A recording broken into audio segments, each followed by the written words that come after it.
ఏం బుడ్డి ఏం వంట చేస్తున్నావు? ఏందే మొహం ఎప్పుడు కూడా అని పెట్టుకో ఉంటావు.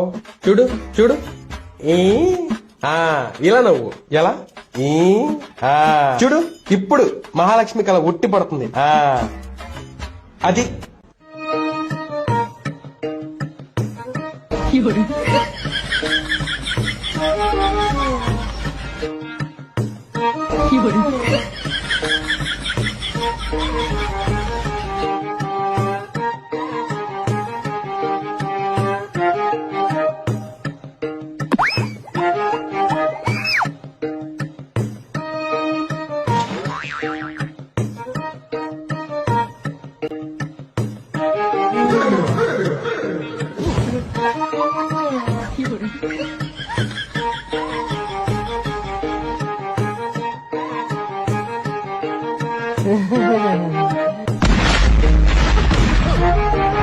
అమ్మ తల్ల నీకు ఒక దండమే, ఏదో తెలియక చెప్పాను, అసలు నోరే తెరవమాక.